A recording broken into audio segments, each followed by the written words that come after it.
Fala galera, beleza? Me chamo Matheus, sou mediador de Química dos Polos de Jardim América, em Nova Iguaçu, e vou acompanhar vocês no estudo da terceira função inorgânica que vemos no nosso curso, que são os sais.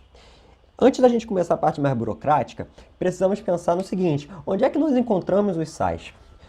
Na natureza, eles podem aparecer na forma de minerais. Esse da foto é a fluorita, cuja fórmula química é CaF2. Tem uma galera que até considera que esses minerais têm uns poderes meio exóticos. Eu tenho lá minhas dúvidas. Também podemos encontrar os sais dissolvidos em água. Por exemplo, se você olhar um rótulo de água mineral, verá que tem alguns íons dissolvidos, íons esses provenientes de sais. Nós veremos aqui que os sais são compostos basicamente de íons, ou seja, cátions e ânions. Um outro lugar em que podemos encontrar os sais é na cozinha. Além do cloreto de sódio, que é utilizado para salgar, temos também o glutamato de sódio, também conhecido por glutamato monossódico. Ele é um realçador de sabor.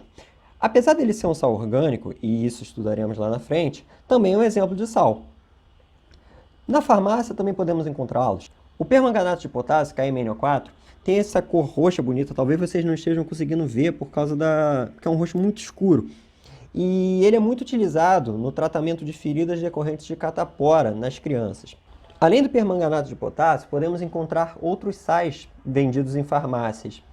Muitos deles sais orgânicos também. Aqui estamos estudando os sais inorgânicos. Mas os sais orgânicos são muito importantes em medicamentos. Para quem tem problema de respiração, eu posso citar dois que certamente as pessoas conhecem: sulfato de salbutamol e brometo de ipratrópio. Por que eles utilizam sais em farmácias? Porque muitos dos medicamentos têm problemas de solubilidade e ou estabilidade. Então, os sais acabam sendo mais estáveis ou mais solúveis. Portanto, são formas preferíveis de administrar o medicamento. Tem alguns outros usos um pouco menos comuns dos sais. Um deles é em cosméticos. Sabonetes, líquidos e shampoos utilizam o cloreto de sódio como espessante, para dar uma consistência um pouco mais agradável e formar uma espuma melhor. É até uma questão de marketing alardear de que o produto sendo vendido não tem sal, porque isso supostamente traria benefícios ao cabelo, no caso de um shampoo, por exemplo. Outro uso é em alimentos. Aqui temos como exemplo o nitrito de potássio, cuja fórmula é KNO2, e o nitrito de potássio é um aditivo alimentar que é conservante por ter ação antimicrobiana e, além disso, ele promove essa cor rosada em carnes curadas, em que foi adicionado o nitrito de potássio por conta da reação com a mioglobina da carne. E, pasmem, uma outra utilização dos sais é na confecção de objetos fluorescentes, que na verdade são fosforescentes. O sulfeto de zinco é muito empregado porque, após ser iluminado, ele consegue emitir essa luz esverdeada por bastante tempo. Os sais, por definição, são compostos químicos que consistem em um arranjo de ânions, ou seja, íons de carga negativa, e cátions, ou seja, íons de carga positiva. E como característica, eles são sólidos em temperatura ambiente, eles formam retículos cristalinos. O que significa os sais formarem retículos cristalinos? Significa que os íons componentes dele organizam-se de maneira muito estruturada, toda tridimensional, muito organizada. No caso aqui, temos a organização típica dos íons no cloreto de sódio, em que os íons em coloração verde, são esses maiorzinhos, são íons de cloro, cloreto, e os íons em azul são os íons de sódio, ou seja, Na+. Eles são duros, quebradiços, ou seja, se você der uma pancada neles, é muito provável deles quebrarem. Eles são isolantes elétricos em estado sólido, o que significa que eles não vão conduzir corrente elétrica em estado sólido, diferente de um pedaço de cobre, por exemplo, que é um metal. Mas, quando você consegue dissolver esses sais em água, a solução em que eles foram dissolvidos é condutora elétrica. Você consegue conduzir eletricidade em solução aquosa desses sais. E eles também são condutores elétricos quando fundidos. Ou seja, quando você os aquece e os funde, ou seja, passa eles para o estado líquido, você também consegue ter um líquido que é condutor de eletricidade. Agora, vamos ver como é que se formam os sais. Por uma questão de conveniência, nós consideramos que os sais são formados quando ácidos reagem com bases. Tem outra maneira de formar os sais? Tem, mas a gente vai usar isso daqui por uma mera questão de conveniência. De uma forma geral, a gente pode considerar que nessa reação de um ácido com base, chamada reação de neutralização, e aqui a gente vai considerar a reação de neutralização total, os ácidos reagem com bases formando o sal e a água. Vamos pegar como exemplo o ácido nítrico e o hidróxido de sódio. Por que o ácido nítrico, esse HNO3 aí, é um ácido? Porque quando em água, ele libera H+ como seu cátion. E por que o NaOH é uma base? Porque quando em água, ele libera OH- como seu ânion, certo? Então, o ácido é o HNO3 e a base é o NaOH. Nesse tipo de reação, você tem que considerar que os ácidos se ionizam e que as bases se dissociam. E o objetivo geral dessa reação de neutralização é a formação de água. E como é que a água será formada? A água será formada quando esse H+, que está em verde, junto com esse OH- que está em rosa, se juntam formando H2O. Notem que o H+, que tinha carga positiva, juntou com o OH- positivo com negativo, a carga deu zero. Então, essa água é um dos produtos da reação. Então perceberam que positivo atraiu negativo e se juntou? Da mesma forma vai acontecer com NO3- e com Na+. Só que a gente tem que pensar no seguinte, quem vai aparecer primeiro na hora de escrever? Vai ser o NO3 e depois o Na, ou vai ser o Na e depois o NO3? Por uma questão de convenção, ou seja, é convencionado que escreve-se primeiro o cátion, ou seja, primeiro o positivo e depois o ânion, o negativo. Portanto, o sal formado é o NaNO3. De uma maneira geral, a gente pode falar que as bases fornecem os cátions e os ácidos fornecem os ânions. Percebam que no NaNO3, o NO3 veio do HNO3, o Na veio da base, beleza? Então, ácidos fornecem os ânions e bases fornecem os cátions na formação dos sais. E para a gente montar as fórmulas dos sais, precisamos considerar o seguinte esquema. Um cátion de carga X+, e um ânion de carga Y- vão formar um sal com a fórmula descrita da seguinte forma. A carga do cátion X+, vai passar para o lado do ânion, perdendo o seu sinal. E a carga do ânion Y- vai passar para o lado do cátion, perdendo o seu sinal também, certo? Temos uma tabela que diz os cátions e ânions principais, mais comuns, e com isso você pode inserir ali naquele esquema e ver o que acontece. Vamos fazer alguns exemplos para ver como isso funciona. O primeiro deles é o Li+, e o Cl-. O que vai acontecer? Note, Li+ significa que é mais um. Você não está vendo um ali, mas é mais um. E o Cl- é menos um. Você não está vendo, mas ele está ali. Quando é um, a gente omite. Isso vai ser importante daqui a pouquinho, tá? Vamos escrever primeiro o cátion com sua carga mais um e depois o ânion com sua carga menos um. E o que a gente vai fazer? Vai passar o mais um para o lado do Cl, tirando o sinal, e vai passar o menos um para o lado do Li, tirando o sinal. Então vai ficar Li1, Cl1. Mas, sempre que o índice resultante for 1, a gente o omite. Então, o sal formado no primeiro esquema é o LiCl. Depois nós vamos aprender a dar o nome desses sais. O segundo exemplo é Br- e Mg2+. De acordo com o esquema, nós sempre precisamos escrever os cátions primeiros, por uma questão de convenção. Então, primeiro escrevemos o Mg2+, e depois o Br1-. E o que nós vamos fazer? Vamos pegar o 2 do Mg e vamos passar para o lado do Br. E vamos pegar o 1 do lado do Br e vamos passar para o lado do Bg para baixo, certo? E com isso vão desaparecer os sinais. Portanto, fica Mg1-Br2, só que o 1 a gente omite. Portanto, fica Mg-Br2. O terceiro exemplo é o Ca2+, e o S2-. Qual sal que será formado quando esses dois reagirem? Então, escrevemos primeiro o positivo, que é o Ca2+, e depois o negativo, que é o S2-. Passamos o 2+ para o lado do S, desaparecendo com sinal, e passamos o 2- para o Ca, desaparecendo com um sinal. Entretanto, aqui temos uma situação curiosa. O 2 que está do lado do Ca e o 2 que está do lado do S, eles são divisíveis por um mesmo número, que é o 2. E sempre que isso pode acontecer, nós o faremos. Nós dividiremos esses índices por 2. É o que chamamos de máximo divisor comum. Portanto, o sal formado terá a fórmula Ca1S1, que se escreve CaS. E no quarto exemplo, temos o SO4 2- e o Al3+. Note, precisamos escrever sempre o positivo primeiro. Logo vem o Al3+, e depois o SO4 2-. Passaremos o 3+ para o lado do SO4 e passaremos o 2- para o lado do Al. Desta forma, ficaremos com Al2, SO4, 3. Mateus, por que ficou o 3 fora do parênteses? E por que apareceu o parênteses? Porque aquele 3 que foi para o lado do SO4 está multiplicando todo mundo que está ali. Por quê? O SO4 inteiro que é o ânion, certo? Então, ele todo tem que ser multiplicado por 3. Agora, Vamos considerar como é que fazemos para dar o nome dos ânions. Isso é importante porque daqui a pouco nós veremos que a nomenclatura dos sais é totalmente dependente da nomenclatura dos ânions e da nomenclatura dos cátions. Na aula passada, vocês viram com a mediadora Maria Clara que os ácidos podem ser divididos em hidrácidos e oxiácidos, onde os hidrácidos são aqueles ácidos que não têm oxigênio em sua fórmula e os oxiácidos são aqueles ácidos que possuem oxigênio em sua fórmula. Então, sempre que o seu ânion for derivado de um hidrácido, ou seja, tenha vindo de um hidrácido, ele receberá o sufixo eto. O que significa um sufixo? O sufixo é o final do nome. Então, vamos citar aqui 4 exemplos. O HCl, o H2S, o HBr e o HE são todos hidrácidos, porque não tem oxigênio aparecendo na fórmula deles. Você está vendo? Eu não estou. E o que acontece? O HCl tem um H+, que pode sair, já que ele é ácido, esse H+ sai. Quando sai uma carga positiva, sobra uma carga negativa no Cl, portanto fica Cl-. Logo, como é um íon de cloro, o nome do ânion será cloreto, ganhou a terminação eto. No caso do H2S, nós temos 2 H+ para sair. Sairão esses 2 H+, 2 cargas positivas foram embora, e vão ser geradas 2 cargas negativas. Logo ficou S2-.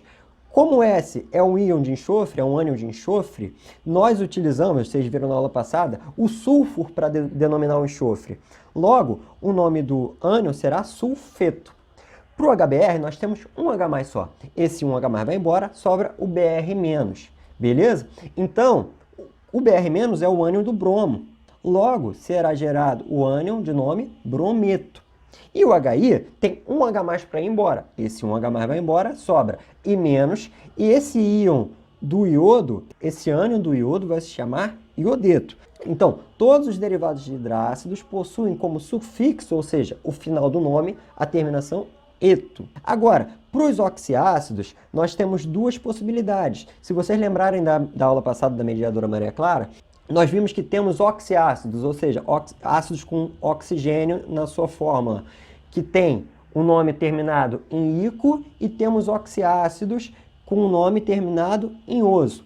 Então, o nome do ânion que será gerado depende de qual era a terminação do ácido. Por exemplo, aqui, o H2CO3, o HNO3, o HClO3, H3PO4 e H2SO4 são todos ácidos terminados em ico. Logo, o H2CO3 ele tem 2 H+. Como ele tem 2 H+, esses 2 H+ vão embora, fica CO3, 2-. Esse CO3, 2-, veio do ácido carbônico. Se veio do ácido carbônico, vai ganhar a terminação ato. Logo, vai ser o ânion carbonato. O HNO3, ele tem um H+, que vai embora, sobra a carga negativa no NO3, fica NO3-. O NO3- veio do ácido nítrico, portanto, se chamará nitrato. O HClO3 tem um H+, que vai embora, sobra ClO3-. Como ele veio do ácido clórico, será gerado o ânion clorato. O H3PO4 tem 3 H+ para serem liberados. Logo, 3 H+ vão embora, sobram 3 cargas negativas no PO4. Como esse PO4 veio do ácido fosfórico, o nome do ânion gerado será fosfato. E para o H2SO4, temos 2 H+, que vão embora, sobram SO4, 2-, e, portanto, como veio do ácido sulfúrico, o nome do ânion é sulfato. Agora, notem, para os ácidos de terminação oso, de sufixo oso, são aqueles ácidos que, em relação aos principais ácidos, que são esses 5 aqui que eu descrevi, de terminação ico, que geraram íons de terminação ato, em relação aos ácidos principais, eles perderam um oxigênio, ó. O HNO3 perdeu um oxigênio e virou HNO2. O HClO3 perdeu um oxigênio e virou HClO2. O H2SO4 perdeu um oxigênio e virou H2SO3, tá? Então, esses ácidos serão terminados em oso. O HNO2 é o ácido nitroso. Tem um H+ para ir embora, ele vai embora, gera o ânion com uma carga negativa. Como esse ânion veio do ácido nitroso, o nome dele é nitrito. O HClO2 é o ácido cloroso. Tem um H+ que foi embora, sobrou ClO2-. Como veio do ácido cloroso, portanto, é o ânion clorito. E o H2SO3 tem 2 H+ que foram embora, sobrou SO3, 2-. E o nome do H2SO3 é ácido sulfuroso. Portanto, o nome do íon é sulfito. Tudo bem? Agora vamos passar para a nomenclatura dos cátions. É bem mais tranquilo aqui. Os cátions metálicos, ou seja, cujos elementos químicos são metais, recebem o nome do próprio elemento químico. Eventualmente, você pode ter alguns elementos químicos de carga variável, que é o caso do ferro, do cobre, do chumbo. E nesses casos, você precisa colocar a carga desse íon em algarismos romanos ao final do nome dele, para diferenciar entre as diversas possibilidades de carga, certo? No caso de metais alcalinos e metais alcalinos terrosos, a carga é fixa, não precisamos indicar qual é no final do nome. Na+ é do sódio, sódio é metal alcalino, carga fixa. Portanto, como o nome do cátion é igual ao nome do elemento químico, esse é o cátion sódio. Para o Ca2+, é um cátion de cálcio. Logo, metal alcalino terroso, carga fixa, o nome do cátion é cálcio. Alumínio também tem carga fixa. O Al3+, então, tem nome de alumínio. São todos metais até aqui. Agora nós temos um exemplo que não é um cátion metálico. O NH4 não é um cátion metálico. Portanto, o nome dele não será o nome do elemento químico, até porque tem dois. O nome dele, na verdade, será amônio, e esse nome vocês têm que gravar. E aqui no caso do ferro, nós temos as duas possibilidades de carga, e vamos explorar como é que funciona essa questão dos algarismos romanos ao final. O Fe2+ é o ferro com carga 2, logo, ao final do nome, nós colocaremos a carga 2. E o Fe3+ é o ferro com carga 3+, e então nós colocaremos ao final do nome o 3, em algarismos romanos, tá? Agora, nós falaremos um pouco da nomenclatura dos sais. Peço que antes da gente começar aqui, vocês tenham anotado os nomes dos cátions e os nomes dos ânions, assim como suas respectivas fórmulas. Tudo bem? Porque será importante aqui a gente saber exatamente aonde é que termina o cátion, aonde é que começa o ânion, tá? Temos aqui 6 exemplos.